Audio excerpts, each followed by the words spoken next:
And before we get to even any of the other names, I gotta ask you this. Do you think at this point, women's wrestling, not that it means the least that ever has, because that's definitely not the case considering where we were with women's wrestling a decade and a half ago, but do you think it feels like much less of a priority to this company than it has, at least in the last 5 or 6 years? On the main roster, anyway, because you look at all the women they've let go, and they don't really have a lot of women. Women on either brand, but specifically SmackDown. SmackDown has all of 7 active women on their roster.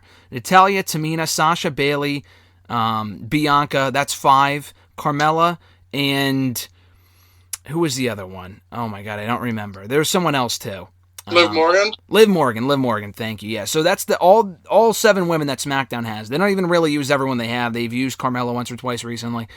Raw doesn't have a lot of women. A lot of the women were in tag teams, and now with Ruby Riott gone, Lana gone, they have Mandy Rose and Dana Brooke as a tag team, and they have Natalya and Tamina. And technically Nia and Shayna if you want to keep them a team, but they lost the titles. I would assume they're going their separate ways.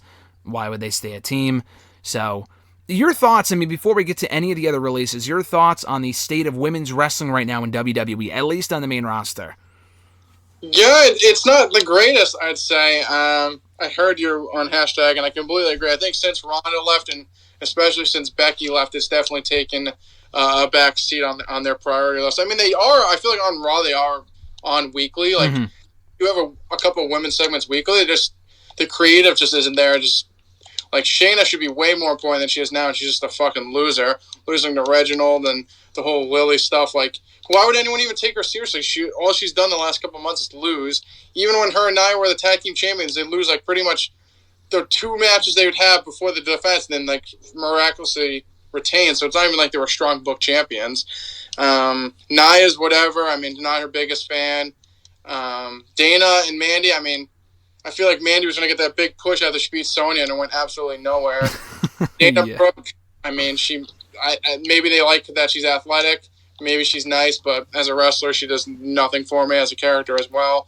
I think Mandy has a lot of great potential on tap, but I just don't think at this point, with all the people that we've seen that have got released over the last couple of years, I feel like they've had a lot of potential as well, and they tapped into that as well. So I wouldn't be surprised if she's probably either later on or next year she's the next victim, because she has so much potential, but they've just done nothing with her. Then they just have like the big ones, Asuka. I mean, she's been a champion multiple times. Like her last run was horrible.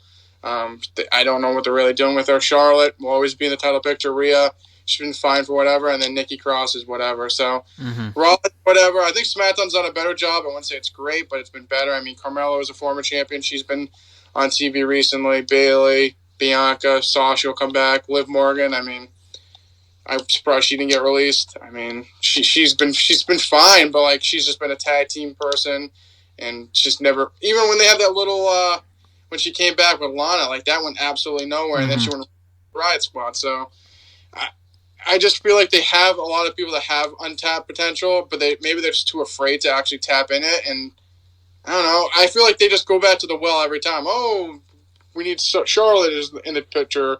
We need so-and-so in the picture. It's just like they keep going to the same old people when maybe like in the past they went to Carmella and people just bitched right away and they took the belt off her and she hasn't seen a title shot since. So maybe that's why. They're afraid that if they go to someone new, people immediately complain because that's what people do.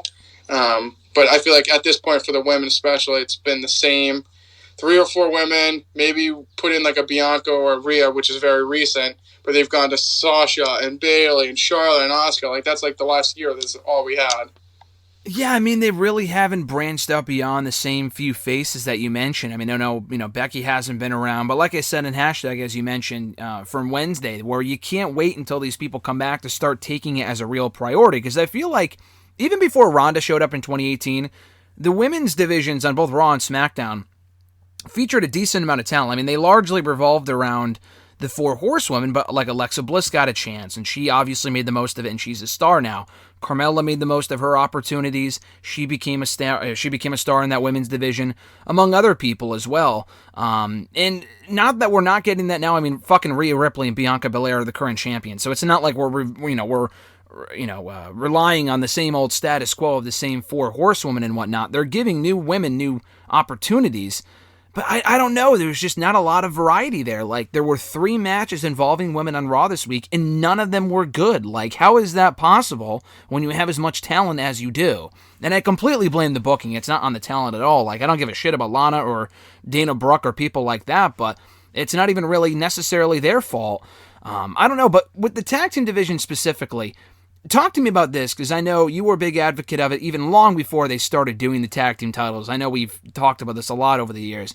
They finally do it. I saw someone say this yesterday, and I think it's 100% accurate.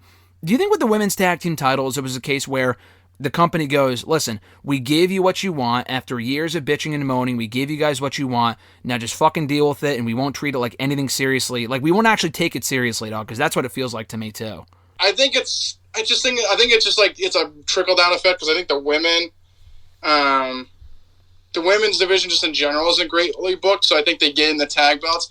But just like they never really gave us a reason to even care about those. Like, they had a few teams at first, but then they just kept disbanding these.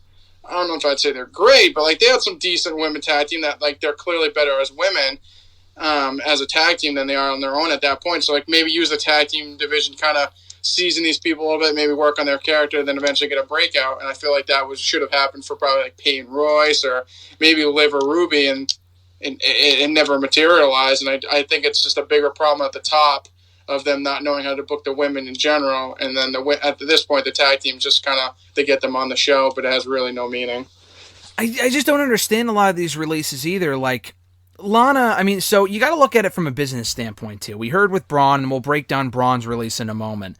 We heard with that one, he's getting paid $1 million a year. So they want to cut costs. They want to save money. They're not doing shit with him, so let's get rid of him. We'll get to that in a second. Do you really think they were paying Ruby Riott more than they're paying Nikki Cross? I'm not justifying, they should have fired this person over that person, and Nikki Cross is on Raw right now.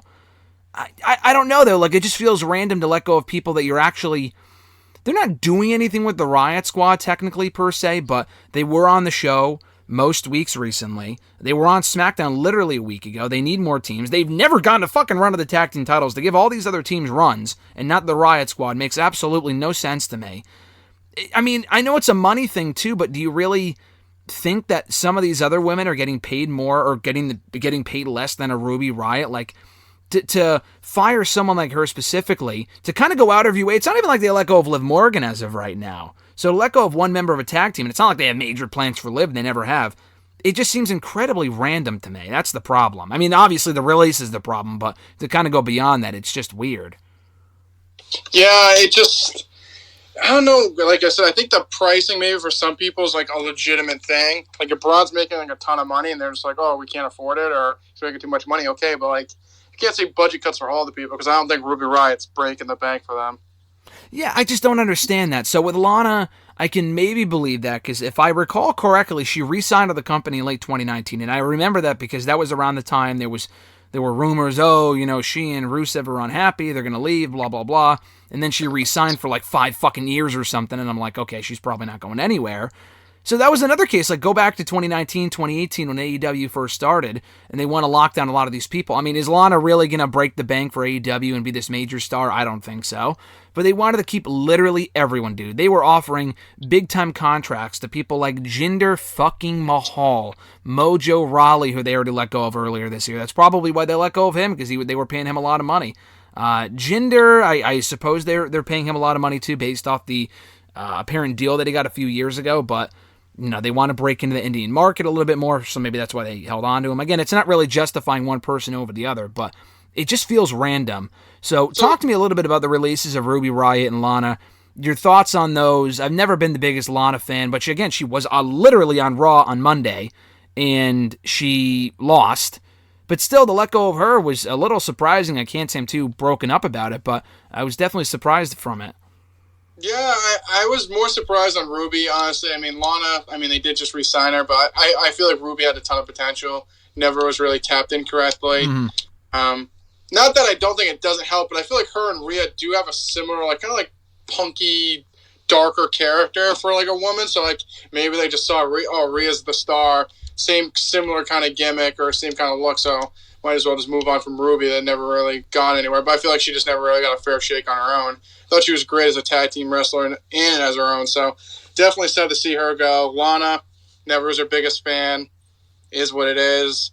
I mean, if it's budget cuts, whatever. I just think, honestly, now that we were saying, they would sign everyone just to sign them to keep away from AEW, I think at this point they're starting to realize that for how much they thought AEW might be competition, I think at this point they're realizing that they do have a really niche audience, that they probably won't get the numbers that they do. So at this point, they're just like, yeah, if AEW signs a couple of these people, okay, but I don't think it's going to draw. Like, they got Christian and all these big legends and it hasn't really done too much. So I think now they're realizing, hey, we don't have to overspend for these people.